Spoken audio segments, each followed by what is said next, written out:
सुधीर का दोहरा चरित्र देखकर हैरान थी कंचन। सुधीर ने न केवल कंचन की पीठ में छुरा घोंपा था, बल्कि उसके विश्वास का भी तो कत्ल किया था। कंचन ने जिस सुधीर को विकलांग होते हुए भी अपनाना अपना धर्म समझा था, उसी सुधीर ने आज उसके पत्नी होने के अस्तित्व को ललकारा था। आज उसके सामने सुधीर का दोहरा चरित्र जाहिर हो गया था। सचमुच पुरुष को बदलते देर नहीं लगती। यह वही सुधीर था जिसे मैंने हर हाल में स्वीकारा। चाहती तो शादी से इनकार कर सकती थी, पर मेरे अंतर्मन को गवारा न था। एंगेजमेंट के 1 महीने बाद सुधीर का पैर एक एक्सीडेंट में कट गया। भावी ससुर ने संदेश भिजवाया कि क्या मैं सुधीर से इस स्थिति में भी शादी करने के लिए तैयार हूँ। पापा दुविधा में थे। लड़के की सरकारी नौकरी थी, देखने सुनने में खूबसूरत था। अब नियति को क्या कहें, पैर कटने को लिखा था सो कट गया। फिर भी मुझ पर उन्होंने जोर नहीं डाला। मुझे अपने तरीके से फैसला लेने की छूट दे रखी थी। दुविधा में तो मैं थी जिससे मेरी शादी होनी थी। कल तक तो वह ठीक था, आज उसमें ऐब आ गया तो क्या उसका साथ छोड़ना उचित होगा? कल मुझ में शादी के बाद कोई ऐब आ जाए और सुधीर मुझे छोड़ दे, तब? मैं दुविधा से उभरी और मन को पक्का कर सुधीर से शादी के लिए हाँ कह दी। शादी के कुछ साल आराम से कटे। सुधीर ने भी कृत्रिम पैर लगवा लिया था। इस तरह वह कहीं भी आने जाने में समर्थ हो गया। मुझे अच्छा लगा कि चलो सुधीर के मन से हीन भावना निकल जाएगी कि वह असक्षम है। 5 साल गुजर गए। काफ़ी इलाज के बाद भी मैं माँ नहीं बन सकी तो मैं गहरे अवसाद में डूब गई। कहने को भले ही सुधीर ने कह दिया हो कि उसे बाप न बाने का जरा भी मलाल नहीं है, लेकिन मैंने उसके चेहरे पर उस पीड़ा को एहसास किया जो बातों बातों में अक्सर उभर कर सामने आ जाती। एक दिन मुझसे रहा न गया, कह बैठी, सुधीर अगर ऐतराज़ न हो तो मैं एक सलाह दूँ? सुधीर ने पूछा, क्या? क्यों ना हम एक बच्चा गोद ले लें? यह सुनकर सुधीर उखर गया और गुस्से में बोला, मुझे अपना ही बच्चा चाहिए। वह शायद ही संभव हो, मैंने दबी जवान में कहा। बिना कोई जवाब दिए सुधीर वहाँ से चला गया। मेरा मन तिक्त हो गया। यह भी कोई तरीका है अपना नज़रिया रखने का? सुधीर की यही बात मुझे अच्छी नहीं लगती कि मिल बैठकर कोई सार्थक हल निकालने की जगह वह दक्यानुखी सी व्यवस्था से चिपके रहना चाहता था। मैंने महसूस किया कि सुधीर में पहले वाली बात नहीं रही। वह मुझसे कम ही बोलता, देर रात टीवी देखता या फिर रात देर से घर लौटता। मैं पूछती तो यही कहता, अकेले घर काटने को दौड़ता है। मैंने कहा, अकेले कहाँ हो तुम? क्या मैं तुम्हारे लिए कुछ नहीं रही? तुम्हें शर्म नहीं आती जो पत्नी को अकेला छोड़कर देर रात घर आते हो? इस बात को सुधीर टाल जाता और कहता, शर्म तो तुम्हें आनी चाहिए जो मुझे वंश चलाने के लिए एक बच्चा भी न दे सकी। सुनकर मैं रुआंसी हो गई। एक औरत सिर्फ बच्चा जनने के लिए ब्याह कर लाई जाती है? क्या वह सिर्फ ज़रूरत की वस्तु होती है? ज़रूरतों की कसौटी पर खरी उतरी तो ठीक है, नहीं तो फेर लिया मुँह। बहरहाल अपने आंसुओं पर मैंने नियंत्रण रखा और कोशिश की कि अपनी कमजोरियों को न जाहिर होने दूं। मैं तुम्हारी बीवी हूँ, मुझे पूरा हक है यह जानने का कि तुम देर रात तक क्या करते हो। अच्छा, तो अब समझा। सुधीर के चेहरे पर व्यंग के भाव तिर आए। तुम्हें जलन हो रही है ना कि मैंने कहीं दूसरी औरत तो नहीं रख ली? रख सकते हैं आप, यह कोई नई बात नहीं होगी मेरे लिए, मैंने कहा। तो क्यों पूछताछ कर रही हो? सोच लो कि मैंने रख ली। यह कह सुधीर वहाँ से चला गया। भले ही यह कथन झूठा हो तो भी इससे सुधीर की मंशा समझ में तो आ ही गई। पर एक ऐसा दंश देकर गया जिसकी पीड़ा का शूल मेरे अंतस को देर तक भेदता रहा। अकेले मैं सुबकने लगी। कैसे कोई पुरुष इतना बदल सकता है? 5 साल जिसके साथ सुख दुख साझा किया, वह एकाएक कैसे निर्मोही हो सकता है?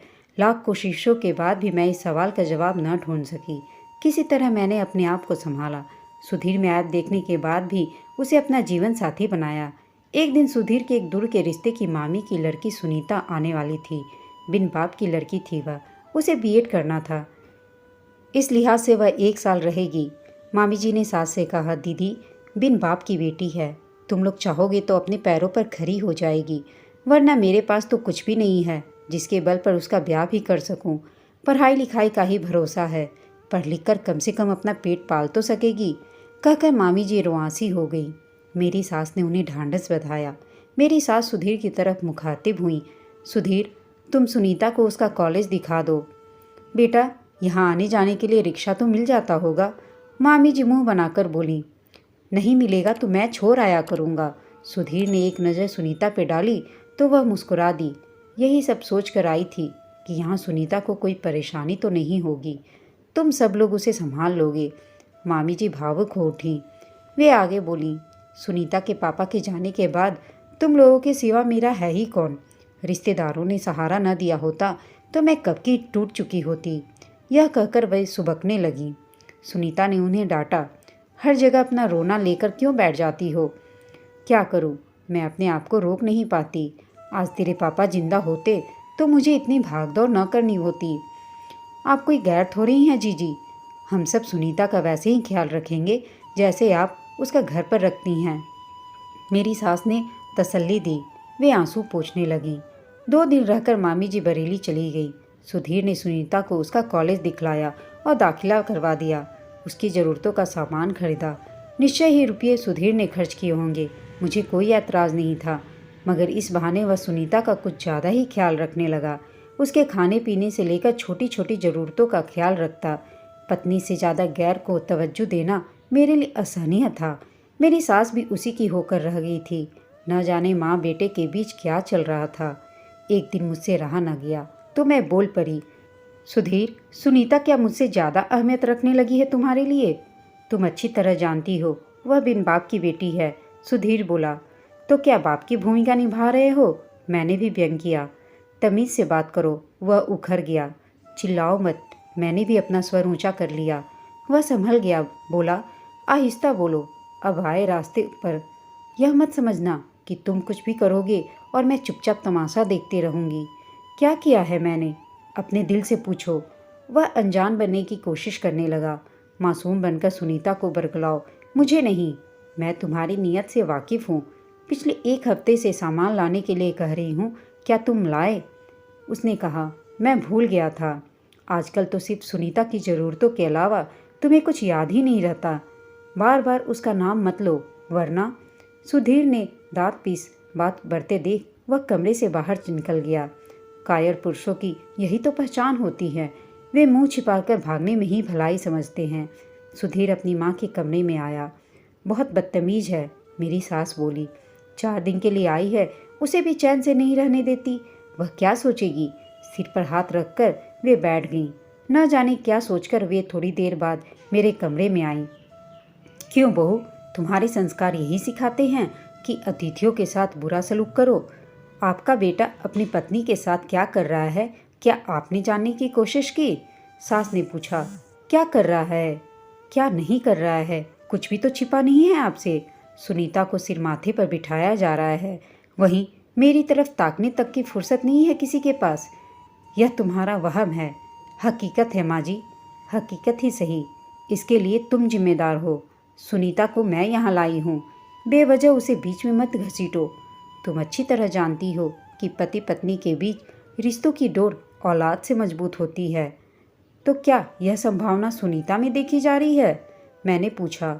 सास ने कहा, बेशर्मी कोई तुमसे सीखे। बेशर्म तो आप हैं जो अपने बेटे को शह दे रही हैं। मैं भी कुछ छुपाने के मूड में नहीं थी।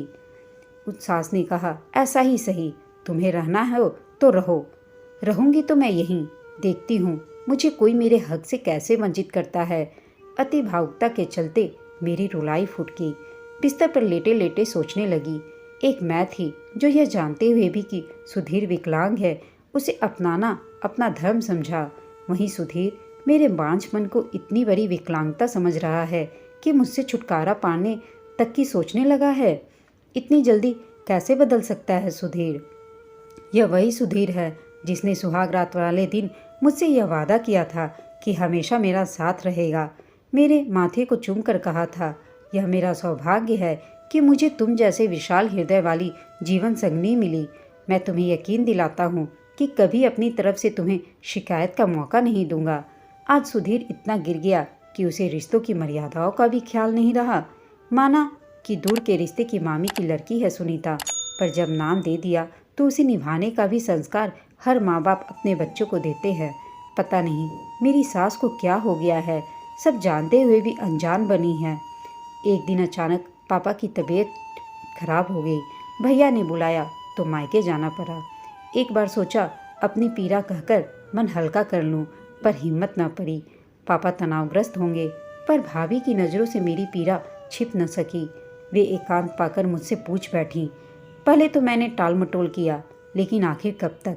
मेरी हकीकत मेरे आंसुओं ने बेपर्दा कर दी। रात भैया से उन्होंने खुलासा किया। वे क्रोध से भर गए। उनका क्रोध करना वाजिब था। कोई भाई अपनी बहन का दुख देख नहीं सकता। रात ही वे कमरे में आने वाले थे, पर भाभी ने मना कर दिया।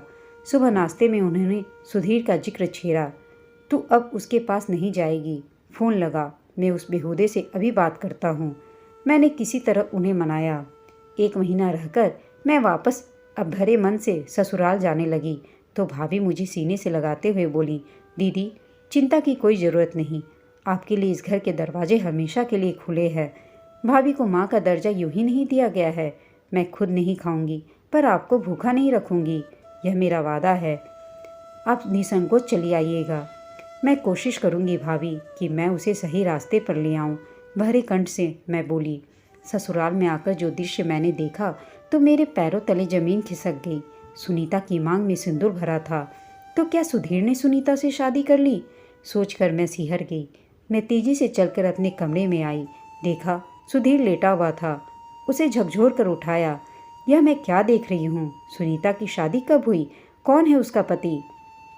पहले तो सुधीर ने नज़रें चुराने की कोशिश की, पर ज़्यादा देर तक हकीकत पर पर्दा न डाल सका।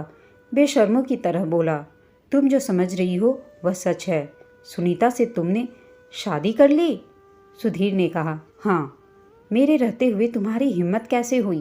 तुम इसे चाहे जिस रूप में लो, यह अच्छी तरह जानती हो कि मुझे अपना बच्चा चाहिए। मेरी सहमति लेना भी तुमने मुनासिब नहीं समझा। क्या तुम दे देती? हो सकता था कि मैं दे देती। मेरे क्रोध की सीमा न रही। मुझसे न रोते बन रहा था न हंसते। किसी तरह खुद को संभाला। अब जो हुआ उसे बदला तो नहीं जा सकता था। वैसे भी हमेशा पुरुषों की चली है, लिहाजा मैंने परिस्थिति से समझौता करना मुनासिब समझा। फिर भी सुधीर को औकात बताने से न चूकी। सुधीर, तुम अच्छी तरह जानते हो कि वांझ शब्द एक स्त्री के लिए गाली से कम नहीं होता, पर उस स्त्री के लिए तो और ज़्यादा, जो इस कलंक के साथ अभिशापित जीवन जीने के लिए मजबूर हो। मुझे दुख इस बात का नहीं है कि तुमने सुनीता से शादी की। दुख इस बात का है कि तुमने मेरी पीठ में छुरा भोंका, मेरे विश्वास का कत्ल किया। यही काम तुम मुझे विश्वास में लेकर भी कर सकते थे। सुधीर, अगर तुम्हारी विकलांगता को खामी समझकर मैंने तुमसे शादी से इनकार कर दिया होता तो तुम मुझे किस रूप में लेते? सुधीर ने कोई जवाब न दिया। मुझे लगा मैंने व्यर्थ का सवाल उठा दिया। जिसका चरित्र दोगला हो वह भला यह सब सोच विचार क्यों करेगा? खैर, यह समाचार मेरे मायके तक पहुंचा। भैया मेरे ससुराल आते ही गरजे, कहाँ है सुधीर? मैं उसे बर्बाद करके छोड़ूंगा। सरकारी कर्मचारी होकर भी उसकी हिम्मत कैसे हुई दूसरी शादी करने की? मैंने भैया को किसी तरह शांत करने की कोशिश की। भैया बोले जा रहे थे, मैं चुप नहीं रहने वाला। पुलिस में रिपोर्ट करूंगा, इसके अफसरों से शिकायत करूंगा। दर दर की ठोकर न खिलवाई तो मेरा नाम नहीं। सुधीर चुपके से निकलकर बाहर चला गया। मेरी सास अंदर से आई और कहा, भराश निकाल ली आपने? अब मेरी भी सुनिए। सुनीता बिन बाप की बेटी थी। सुधीर ने तो सिर्फ उसे सहारा दिया है। अपनी बेशर्मी को सहारे का नाम मत दीजिए। एक को सहारा दिया और दूसरे को बेसहारा कर दिया। भैया ने भी व्यंग किया। कंचन को क्या किसी ने घर से जाने के लिए कहा है? सास बोली, निकल ही जाएगी। भैया ने कहा, उसकी मर्जी, पर मैं न चाहूँगी, न ही सुधीर की वह इस घर से जाए। उसका जो दर्जा यहाँ है वह बना रहेगा। मुझे बहलाने की कोशिश मत कीजिए। भैया मेरी तरफ मुखातिब हुए। कंचन, तुम सामान बांधो, अब मैं तुम्हें यहाँ एक पल भी न रहने दूंगा। नहीं भैया, मैं ससुराल छोड़कर नहीं आऊँगी। आज भी हमारा समाज किसी ब्याहता को मायके में स्वीकार नहीं करता। मैं कहते कहते भावुक हो गई। मैं ससुराल की चौखट पर ही दम तोड़ना पसंद करूँगी, मगर मायके नहीं जाऊँगी। भैया की भी आंखें भर आई। रूढ़िवादी समाज से क्या लड़ना आसान है? गोत्र के नाम पर पति पत्नी को भाई बहन बता दिया जाता है। ऐसे जड़ समाज से परिवर्तन की उम्मीद करना रेगिस्तान में पानी तलाशने जैसा है। भैया की चरण धूलि लेते समय मैंने उन्हें वचन दिया कि मैं कमज़ोर औरत नहीं हूँ। अपने अस्तित्व के लिए कमज़ोर नहीं पड़ूंगी। फिर भी उन्होंने मुझसे इसके लिए आश्वस्त किया कि जब चाहोगी तुम्हारे लिए मायके के दरवाजे हमेशा के लिए खुले रहेंगे। भैया के जाने के 2 घंटे बाद सुधीर आया। आते ही हेकड़ी दिखाने लगा। मैंने भी जता दिया कि वह अपनी औकात में रहे। सुधीर ने मुझे अलग रहने के लिए एक फ्लैट खरीद कर दे दिया। पहले तो मैंने सोचा कि यहीं रहकर अपने हक के लिए लड़ती रहूंगी। कभी उसके खिलाफ कोर्ट भी जाने की इच्छा हुई, पर यह सोचकर कदम पीछे कर लेती कि उससे क्या फ़ायदा होगा। बहुत हुआ उसकी नौकरी जाएगी, जेल जाएगा वह हर महीने मुझे इतने रुपये दे जाता था कि मेरा खर्च आसानी से चल जाता। लेकिन फिर भी मुझे सुनीता पर दया आती। सो अलग उसे मेरी सास और सुधीर ने बरगलाया। बहरहाल जो हुआ उसे मैंने नियति का चक्र मानकर स्वीकार कर लिया। मैंने समय काटने के लिए एक स्कूल में नौकरी कर ली। समय धीरे धीरे सरकने लगा। सुधीर से मेरा संबंध सिर्फ महीने के खर्च लेने के अलावा कुछ नहीं था। सुनीता के मुंह पास में बंधे सुधीर को मेरी कोई फिक्र न थी, न ही मुझे ऐसे आदमी से कोई ताल्लुक़ रखना था। एक दिन उसने बड़े भरे मन से खुलासा किया, मेरे जीवन में बाप बनने ही नहीं लिखा है। जिस स्वर में उसने कहा, मुझे उससे सहानुभूति हो गई। जो भी हो, वह मेरा पति है। चाहती तो व्यंग्यवान से उसका हृदय छलनी कर सकती थी, पर पीछे लौटकर अपने ही जख्मों को कुरेदना नहीं चाहती थी। मेरे जीवन में नियति ने जो कुछ किया दिया, अब मैं वो क्यों बेवजह किसी को कोसूं। फिर भी पूछ बैठी, क्या हुआ सुधीर? सुनीता के खून में इन्फेक्शन है। डॉक्टर का कहना है कि अगर वह माँ बनेगी तो निश्चय ही उसे विकलांग बच्चा पैदा होगा। सुनकर मुझे अफसोस हुआ। सुधीर से ज़्यादा दुख सुनीता के लिए हुआ। उस बेचारी का जीवन खराब हुआ। सुधीर ने 2 जिंदगियां बर्बाद की। काश वह मेरी बात मानकर किसी अनाथ बच्चे को गोद ले लेता तो हमें बुढ़ापे का सहारा मिल जाता और उस बच्चे का जीवन भी सुधर जाता। चुप्पी के बाद सुधीर आगे बोला, कंचन, किस मुंह से कहूँ? कहने के लिए बचा ही क्या है? मैं संशय में पड़ गई। सुधीर आखिर कहना क्या चाहता है? सुधीर के दोहरे चरित्र से मैं वाकिफ हो चुकी थी, इसलिए सजग थी। मैंने जोर नहीं डाला। आखिरकार उसने कहा, क्या हम फिर से एक साथ नहीं रह सकते? सुनते ही मेरा पारा 7वें आसमान पर चला गया। जी में आया कि अभी धक्के मार कर बाहर निकाल दूँ। मेरा अनुमान सही निकला। सुधीर का दोहरा चरित्र एक बार फिर से जाहिर हो गया।